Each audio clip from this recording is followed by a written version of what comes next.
You wanted a better quote or different feat video for Tasha's Cauldron of Everything? Fine. I hear you, internet. This one time, I'll listen to what you want and I'll make another video. Yes, while I have been doing an entire comparison series from the start of Tasha's Cauldron of Everything till now, feats being a comparison to what the feats in Unearthed Arcana seem to really argue.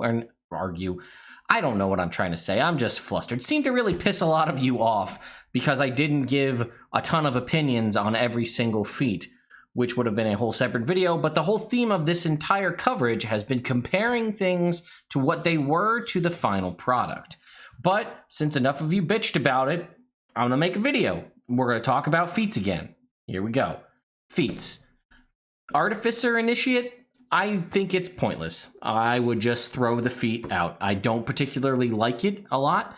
Artificers don't really get unique spells, which is sort of a thing that I think is kind of dumb, right? So in one of the Unearthed Arcanas, Artificers got like a unique spell that they could cast. I think it was a cantrip or a first level spell. They did away with that, which was kind of a bummer to me. So I'm fully, my assumption is because Magic Initiate exists in the player's handbook and the Artificer was not in the player's handbook, therefore you couldn't call it Magic Initiate Plus, or you couldn't go back and even edit or errata Magic Initiate from the player's handbook to include Artificer because Artificer was not published in that book. It is, however, published in Tasha's Cauldron of Everything. So to sort of make their own version of Magic Initiate, but for Artificers alone, we have this. It is pretty much the same in a lot of ways as Magic Initiate. The only difference being, instead of getting a secondary cantrip, you get a tool proficiency. That's the big difference, right? So you have the Artificer spell list. I'm not super familiar with it off the top of my head because I know the subclasses get a large variety of different abilities. But it's a cantrip and a spell. You use intelligence for that, so it potentially has benefits if you're multi-class or you just happen to have high intelligence.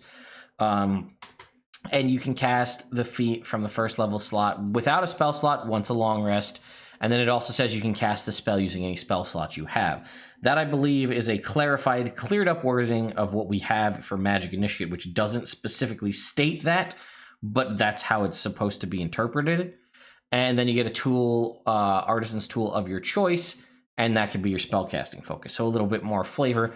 I don't particularly love it, but I'm also not like a huge Magic Initiate guy, even though someone who does a lot of D&D builds and even makes videos and things on D&D builds.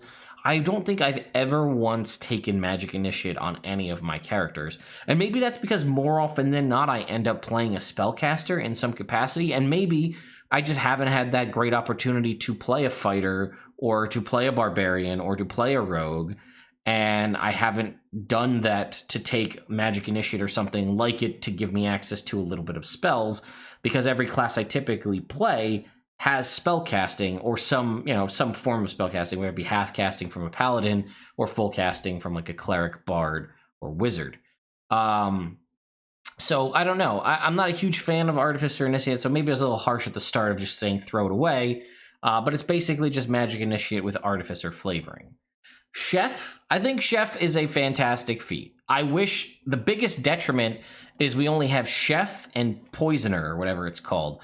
We need this for all. This is kind of, again, way back with the canceled feats from years ago. There was a feats I think it was feats for skills and feats for weapons and tools or something. I forget what the name of the Unearthed Arcana officially was, but we had a Chef feat in that. We had a couple other ones as well. The biggest downside to Chef existing is we don't have one for so many other artisan tools out there. So first of all, it's a half ability score feat, right? It gives you a +1. It's Constitution and Wisdom thematic with the Chef. You get proficiency in the tool associated with it, i.e. cooks, utensils. And then it gives you two really flavorful, pun intended, abilities here, right?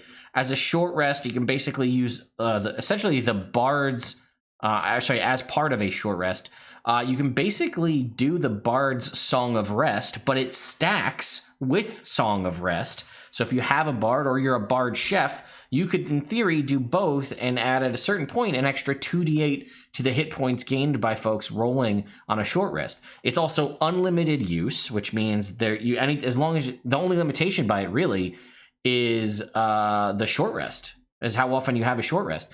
So it's 4 plus proficiency bonus creatures. That right there should cover, I'd say, 90% of parties, because if you have this at level 1, that's going to cover 6 people. That's most parties, 6 or less. And then obviously you could scale all the way up to 10 total people, maybe NPCs and so on. And at the end of the rest, if they eat that food, when they roll hit dice, they get an extra d8. So this is, again, limited by the amount of short rests you take, but nothing's stopping you. It says, provided you have ingredients and cook's utensils. So I guess that's the limitation. But are we going to say that, like, if I have trail rations, can I, like, fancy them up to make it? I don't know. That's the true trick, I guess, to consider. But that's great. And then with 1 hour of work when you finish a long rest, awesome, because it doesn't you don't have to waste your long rest. It's as part of finishing a long rest. You can create these treats that last for 8 hours, a number of treats equal to your proficiency bonus, so typically 2 to 6. And a creature that can eat them as a bonus action gains temporary hit points equal to your proficiency bonus. This is almost like a false life kind of spell, but like a lesser version of it, but it's kind of free as part of the long rest, and you can wait to use them. If you see a combat or something coming, you could possibly make more than you have in the party if you only have like a party of 3 or 4 players. And later on, you can make 5 or 6 treats. You can make use of those. Also, the temporary hit points last until you... these last specifically for 8 hours. Normally, your temporary hit points stick around until you take, I think, a long rest. These last for 8 hours, so you have to plan that out. I really like Chef. I think we should get one for, like, probably for the standard things, right? Like smith's tools, leatherworking tools. Those are pretty standard, right? As far as people want to make, like, weapons and armor. But I think it'd be really cool to get it for, like, cobbler's tools to make cool boots, or glass blowers tools. Maybe you can make cool potion bottles that, like, canonically allow you to drink potions as a bonus action, maybe like your quick draw potions or something. I don't know. All right, so Crusher, I saw a lot of people commenting on this, and I will attest to, I agree with you. Those of you who were saying feats for weapons were better. Again, maybe I'll make an Unearthed Arcana revisit on the feats for weapons at some point. But they were a lot more thematic, rather than just like Crusher is blanket bludgeoning damage. The other ones, they had them tied to weapons, right? So you had Blade Mastery, which was specifically around like swords and daggers. You had Fell-Handed, which was around like bludgeoning two-handed weapons. You had different things like that.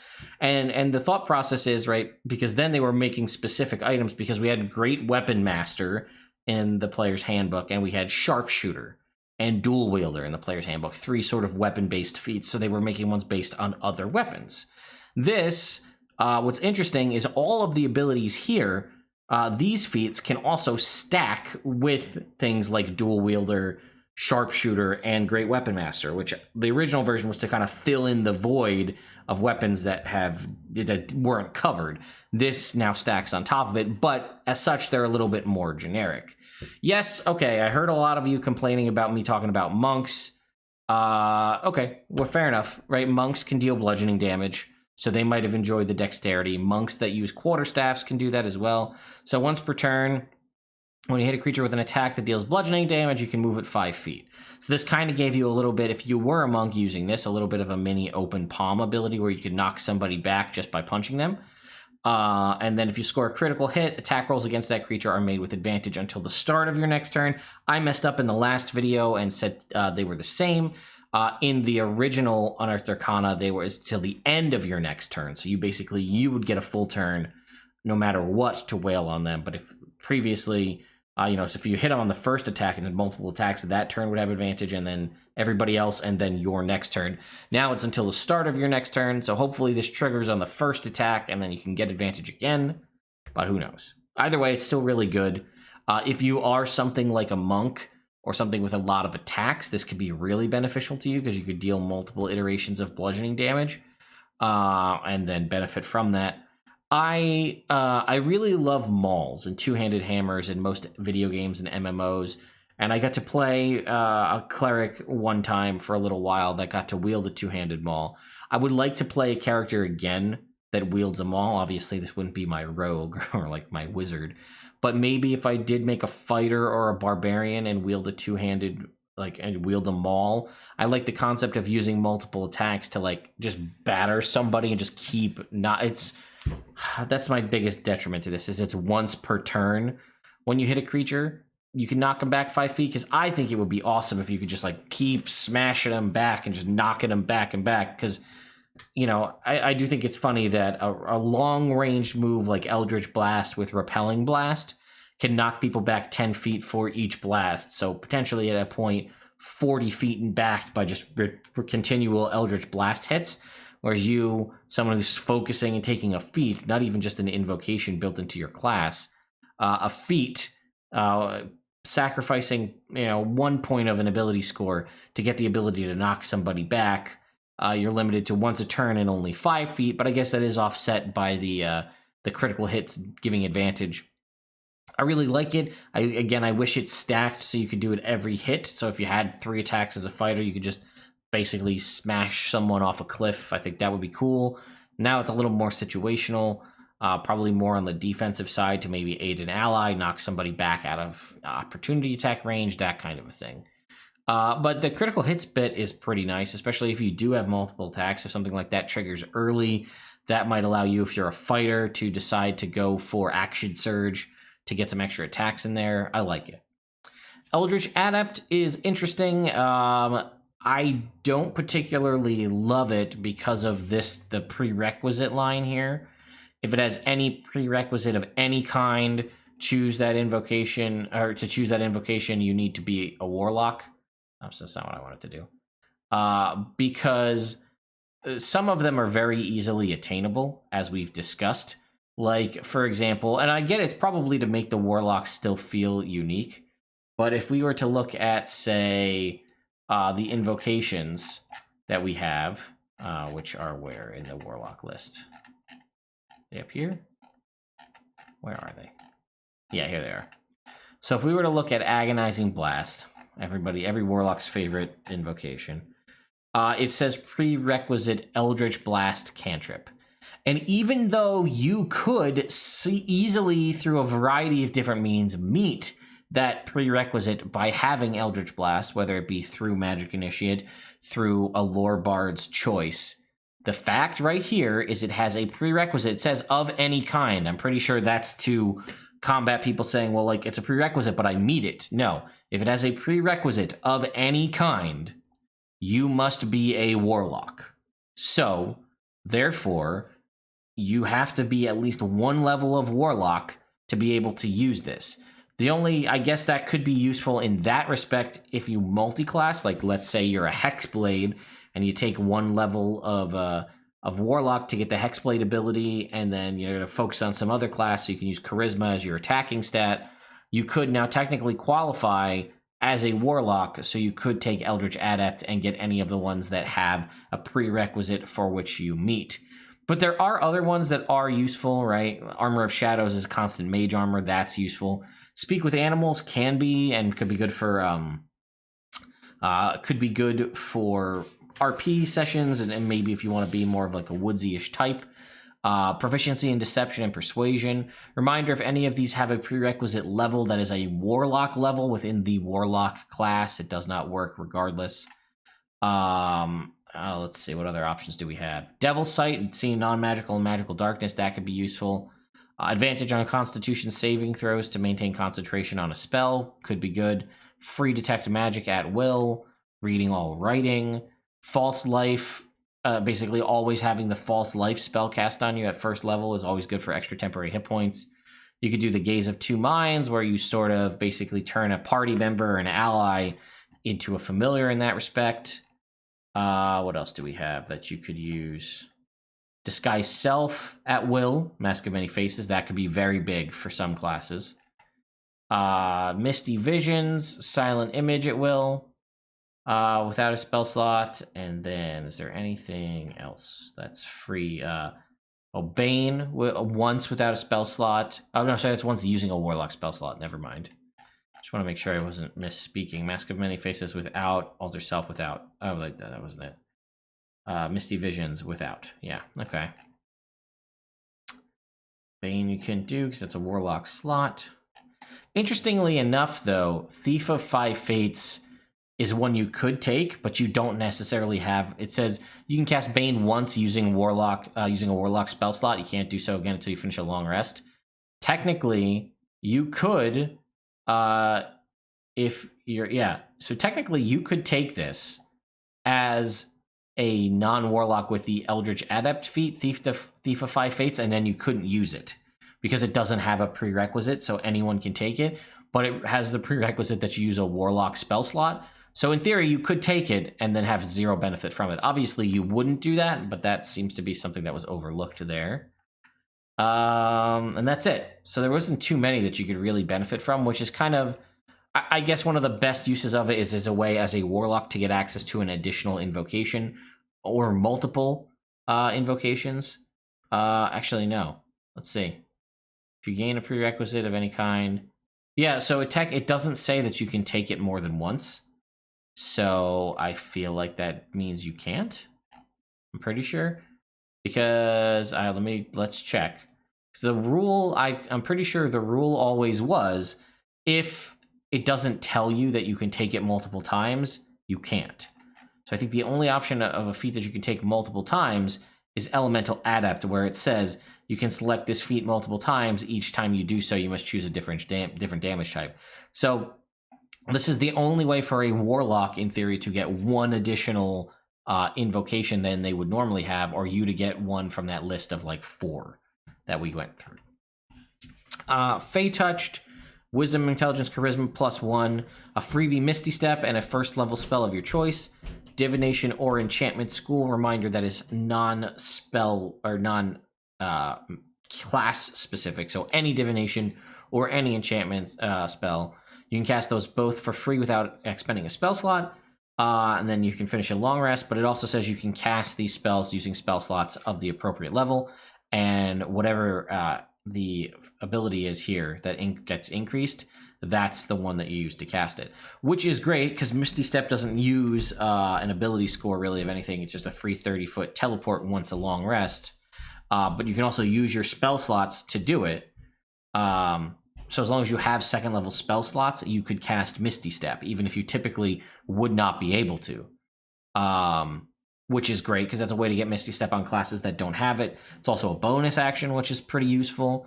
And this is a spell that I would take, or this is a feat that I would take, because if I'm a casting class with Intelligence, Wisdom, or Charisma, which is all of them, and I decided, hey, maybe I've got an odd ability score. Maybe I've got like a 17 in Intelligence on a wizard, right? Well, I could take Fei Touched, increase my Intelligence by 1. I'll now get Misty Step, which is a spell that I would probably want to get anyway. I can get a Divination or Enchantment School spell from first level, potentially just expanding my spell book as I normally would, or grabbing something from some other class that I wouldn't normally have access to. Now I can cast both of those spells free once a day, or I can use my spell casting or my spell slots to cast them as well. And then if I picked Intelligence, it's the same main stat that I would be using. This is pretty good. I would like to see more of these. We see there's this one, and then there's Shadow Touch, which is sort of the dark Shadowfell version. This is the Feywild version. I would love to see ones for all of the different planes, right? Maybe an elemental one, or maybe we have the elemental one that's split up into the 4 planes of fire, water, air, and earth, and they have different spells associated with them. That would be pretty cool. All right, then Fighting Initiate. I really like Fighting Initiate. I also feel like the general theme of a lot of these is to not to either encourage or possibly to not penalize multiclassing, or help make multiclassing have to not be a thing, right? Because a lot of the shift to a lot of things going to proficiency bonus, I feel like, is to benefit multiclassing in some aspects, so that, if you're taking levels late in the game, it's proficiency bonus times per long rest. That works out. Fighting Initiate lets you learn a fighting style, right, from a fighter class. And then you can swap it when you reach ability score levels, which is good. As we've discussed with like the monk, you could choose the unarmed fighting style that'll be useful to you until you reach level 12, at which point you could swap it out for a different fighting style and then you'd have the benefits of that. The only downside is the proficiency with a martial weapon. That can be tricky. But reminder, you can trade any race that gives you proficiency with a skill.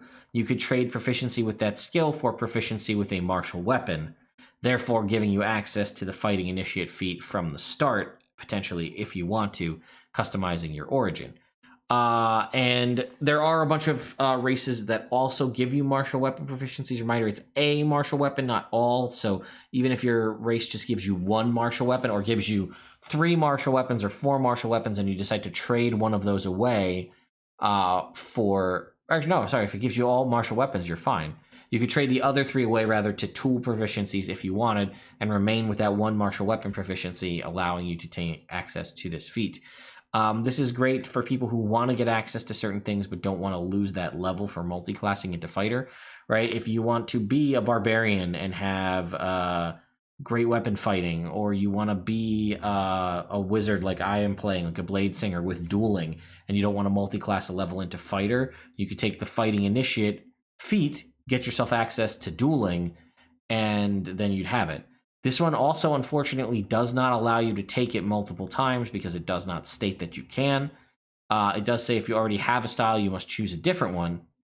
But this means that even if you're a fighter and you have access to you have access to a couple of different fighting styles, you'll only ever actually be able to get one through this. The Gunner feat I love because it acknowledges firearms officially in 5th edition. Dexterity +1 makes sense. Proficiency with firearms. These are only the Dungeon Master Guide firearms, not Matt Mercer's Gunslinger firearms, not the Dark Tides of Bilgewater firearms, just the ones defined in the firearms section of the Dungeon Master's Guide. You ignore the loading property of firearms, which is good if you have multiple attacks. If you don't have multiple attacks and you're going to be using firearms, it doesn't really matter to you because the multiple attacks is the only reason you need to worry about loading. And it basically gives you Crossbow Expert, while beginning within 5 feet of a hostile creature does not impose disadvantage on your ranged attack rolls. That is ranged attack rolls, not ranged weapon attack rolls, so that also functions for spells. If you have Crossbow Expert and you have Firebolt as well, you can cast Firebolt in melee without disadvantage. It also gives you a benefit to your dexterity score, which if you're only trying to do, if you didn't want to do Crossbow Expert, which we'll look at it right here, was ignore the loading properties of crossbows with which you are proficient. So if you have access to just say hand crossbow from being like a bard, you wouldn't have ignore the loading property of heavy crossbows or whatever. Being within 5 feet of a hostile creature doesn't impose disadvantage on your ranged attack rolls. And when you use the attack action with a one-handed weapon, you can use a bonus action to attack with a hand crossbow that you are holding. So that's fine.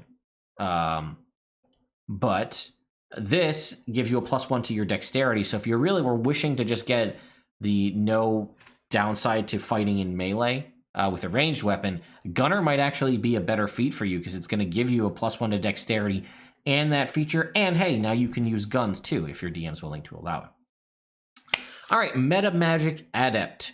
You need to have spellcasting or the Pact Magic feature. That makes sense because Metamagic alters spells. You learn 2 Metamagic options of your choice from the Sorcerer class list. You can only use 1 Metamagic on a spell when you cast it, unless it says otherwise. Whenever you reach a level that gives you an ability score improvement, you can swap it. You also gain 2 sorcery points to spend on Metamagic. It says these points are added to any sorcery points you have from another source, but can only be used on Metamagic. You regain all sorcery points when you finish a long rest. So if you are a sorcerer, this is a way for you to get access to 2 Metamagic options significantly earlier than you would. Also give you access to more to choose from. It'll also give you 2 additional sorcery points, which is great because that will expand your list. However, these 2, which is kind of weird to me, need to specifically only be used on Metamagic. So they can't be used on Font of Magic to be turned into spell slots. If you have a feature for your class that lets you spend sorcery points to do something else, it can't be used on those. Just Metamagic, so you have to keep track of those 2. But hey, it's 2 more than usual. That's pretty neat. All right, Piercer. This is the piercing weapon one. This is Strength or Dexterity +1. I really like this one a lot. This and Crusher are probably my 2 favorites. Once per turn, when you hit a creature with an attack that deals piercing damage, you can reroll one of the attack's damage dice and use the new roll. So sort of like a mini Savage Attacker, but only for one of the damage dice. But hey, if you roll a 1 on your rapier strike, this could turn that 1 into anything better than a 1, in theory, giving you a benefit. That's once per turn, so if you don't have multiple attacks, it won't be super useful, but hey, it's still good. And it gives you the +1 to strength or dex. And when you score a critical hit that deals piercing damage, you can add 1 additional damage die to it. So it's sort of like a mini brutal critical for you for your piercing damage. This would also stack with brutal critical. So if you happen to be a barbarian using a piercing based weapon, you could, in theory, also add an additional die on top of brutal critical, adding even more damage dice to your damage pool. Or let's say you're a rogue and you have sneak attack and you crit on a sneak attack, then you're going to add another damage die to that, even improving more of your single target damage. Really, anybody using piercing damage could make use of this. It is also attack whenever you make an attack that deals piercing damage. So if you happen to have a spell that does piercing damage, it would work for that as well. If it's a spell attack, you could reroll the damage die. And it says whenever you score a critical hit that deals piercing damage to a creature. So again, if you have a spell that does piercing damage to a creature, you could choose to deal the extra piercing damage to them as well. I also really like it because it works. There's no limit to the range. So this works with bows. So you could have sharpshooter and piercer, and then be shooting at a distance, dealing extra damage, all that kind of fun stuff. I like it a lot. All right, Poisoner. The other one that kind of goes along with Chef.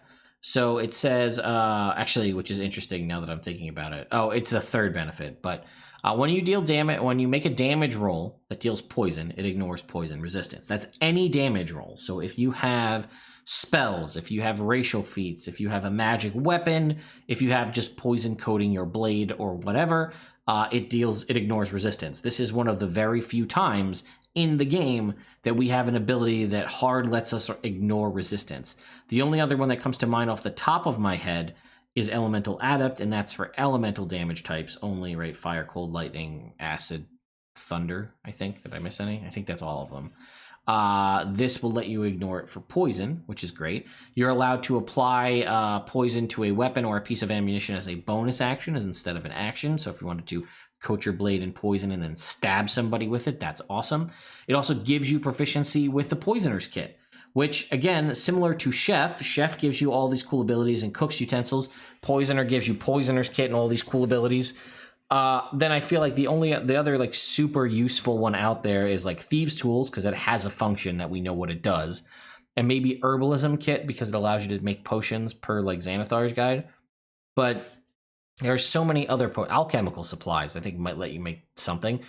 But I would love like Alchemist, and it gives you proficiency with alchemy tools if you don't already have it, and it gives you a couple other things. Similar to what we see here, that's, I think, again, the biggest downfall is it doesn't let you do, there's not options for all of the tools.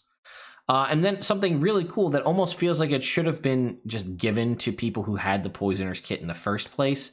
But with an hour of work using a Poisoner's Kit and 50 GP worth of materials, you can create a dose of poison. When applied to a weapon or ammunition, it retains that poison for a minute. And when a creature takes damage with a weapon coated with it, they make a DC 14 con save or take 2d8 poison damage and become poisoned until the end of your next turn. So that's similar to the Chef's abilities to give temporary hit points and extra healing on a short rest. This is just a thing you can do as long as you have the materials and the money that you can constantly make these poisons. These poisons, you can create a number of doses of this poison equal to your proficiency bonus. So you can have multiple doses on hand. You can dole them out to party members. They don't lose their potency until they're applied to a weapon. So they last. They can have these just in the tank ready to go whenever. You can only have the proficiency bonus number of them on hand. And they don't start basically ticking down on their usefulness until they're actually applied to something. All right. We talked about Fei Touched. Let's talk about Shadow Touch. Similarly to what we saw then, this will give you invisibility, though, in a first-level spell of your choice from the Illusion or Necromancy School of Magic. That's pretty cool. Invisibility is never not a useful spell to have, especially if you have it for free. And again, if you're, say, playing like a cleric and you don't have access to invisibility, you could take Shadow Touched Wisdom, boost your wisdom by 1, get yourself access to the invisibility spell, get access to an illusion and necromancy spell from any class's spell list, Cast those each once a day for free, and if you have spell slots, you can continue to cast them. That's awesome. That is super useful. Again, I haven't taken the time to look through every illusion and necromancy spell out there to see what other cool ones you could do, but there's a lot of options for you there, and that's great. And then again, it would be using your wisdom in my cleric examples, so it would be awesome. And it would still be beneficial to you. Skill expert, again, this is another one that I'm sad that you can't take multiple times if you wanted to, but it gives an ability score improvement of your choice by 1. Proficiency with a skill of your choice, and then choose a skill with which you have proficiency, and then you have expertise in that skill, meaning double proficiency bonus. So you could use this to just round out your character, give yourself access to another skill, and give yourself expertise on one that you already have. You could use this to get a skill and then get expertise on that skill. Let's say your party's been just completely destroyed by failed perception checks. You could choose to give yourself proficiency in perception and then expertise in perception, all from the same skill. I have this on one of the bards, the bard that I'm playing in my evil campaign. So he's obviously got his expertise that he gets from being a bard, and now he also has skill expert. So by the time I'm done and hit to like level 10, I'll have expertise in every skill I have proficiency in, which is pretty cool. And then we have Slasher. This is the last of these sort of weapon damaging feats here. Strength or dex by 1. When once on your turn, when you hit a creature with an attack that deals slashing damage, the speed of that target is reduced by 10. Once again, I don't like that it's once a turn. Period. I think this would be cool if this worked. If a creature could only be affected by this ability once a turn. So like I have 2 attacks, I can slash you and reduce your speed by 10, and then slash you and reduce your speed by 10, allowing me to do this to multiple creatures. Or like a really cool scene if there's a couple, if I have 4 attacks, let's say, and I like, flavor it as like a cleaving hamstring where I just like cut everybody and happen to hit everybody with all 4 of my attacks and then reduce everybody's speed by 10. That would be cool. It just seems like I'm really good at slashing you this one time, and I'll hit you over here immediately after, but I can't slow you down. And then when you crit someone with slashing damage, they have disadvantage on all attack rolls until the start of your next turn. And again, it does say slashing damage and slashing damage from an attack, so if you do happen to have access to a spell that allows you to do that, that's great. This would also be really good. You could pair this with a Ray of Frost or Lance of Lethargy. So like you could potentially lower people's speed almost to 0 depending on what's in your party. If you happen to have the Slasher feat on the new blade singer who also has Ray of Frost, you could Ray of Frost someone and then Slasher them, so then they reduce their speed by 10 from Ray of Frost, and then Slasher knocks it down by another. You've just reduced their speed by 20 for a turn, which is pretty cool. And then the 2 mind spells here. Telekinetic is up for abilities here. Telekinetic is Intelligence, Wisdom, or Charisma by 1, and you learn the Mage Hand cantrip. It doesn't require verbal or somatic components, and it's invisible, something previously only usable by Githyanki and Arcane Trickster rogues.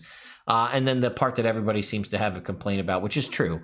If you already know this spell, its range increases by 30 feet when you cast it. Its spellcasting ability is the ability increased by the feet.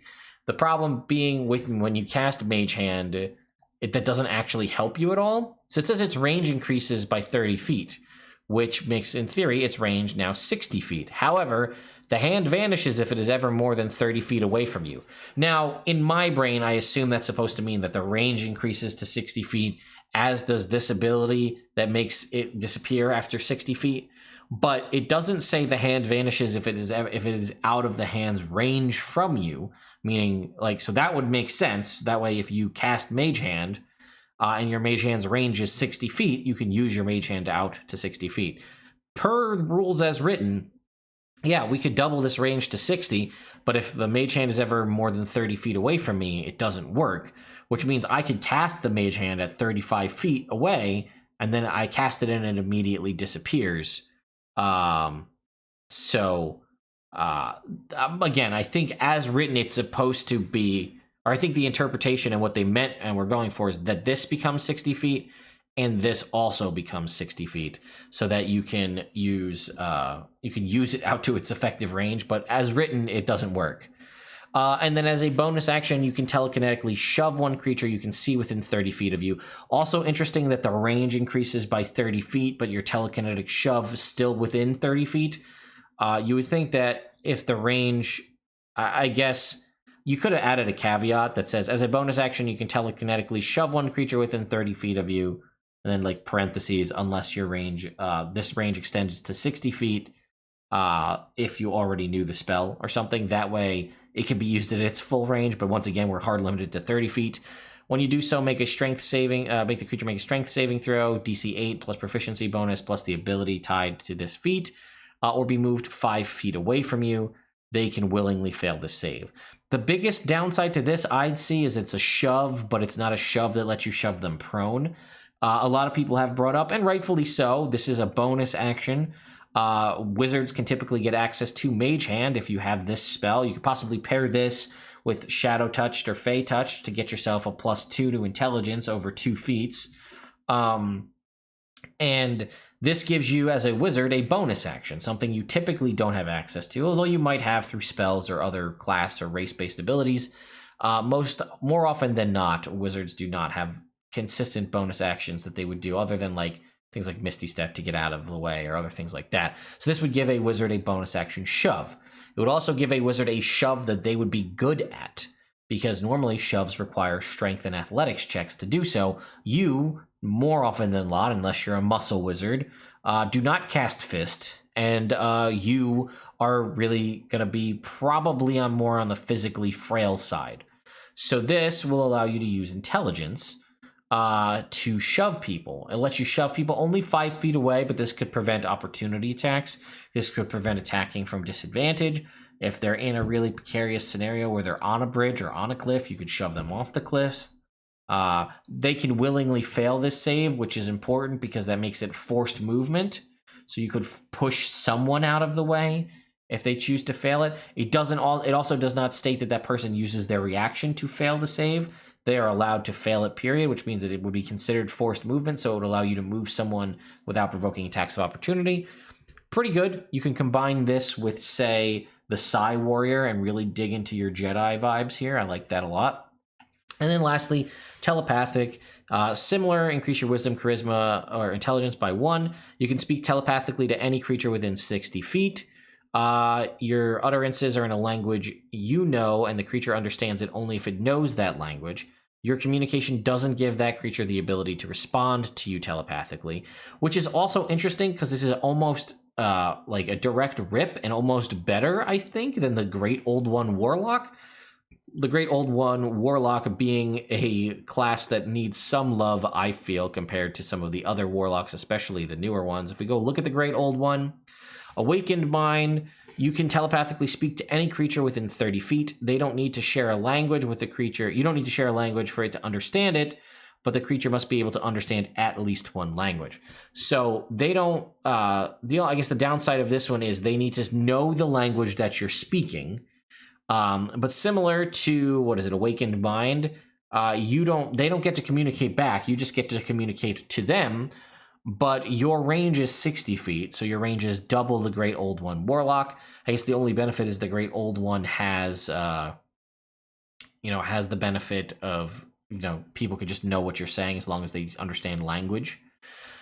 And then you can cast Detect Thoughts, a spell requiring no spell components. It must finish a long rest before you can do it again. Spellcasting is the one increased by this feat, and if you have spell slots of 2nd level or higher, you can cast the spell with them. So it's a freebie, Detect Thoughts, which is a 2nd level spell.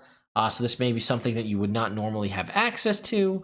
And because you're already in somebody's head, you can really compel them with Detect Thoughts, because you can kind of already talk to them as long as they understand a language. Because I don't know, actually, Detect Thoughts. Either way, it's a freebie, Detect Thoughts, and it's added to your list of spells you can cast. So I think typically clerics and druids don't have access to Detect Thoughts. But if they have telepathic, they have Detect Thoughts once a day for free, and then they could use their 2nd level spell slots to continue to cast it. So that's giving more versatility to things. So I think that that's pretty good. I think you could honestly take both of these, again, on the Psi Warrior, giving yourself telepathic and telekinetic and being even more Jedi-esque, which could be fun if that's a route you really want to go. Not saying that you need to be a Jedi when you play a Psi Warrior. It's just, it feels right. A lot of people also brought up you could do a fun thing by being multi-class with a Battlesmith Artificer and then have your, your Steel Defender be a droid. That could be really fun, RP-wise. So, all in all, on the second 40-minute long video about Feats, because you guys asked for it, I've gone through in depth talking about the Feats, not just comparing them. All in all, I think they're good. I think there's some that are better than other. I think Eldritch Adept is probably one of the weaker. Eldritch Adept and Artificer Initiate, God, that's hard to say, I think are the two weakest in my mind. Because most of the other ones you can access easily and they give you something cool and unique.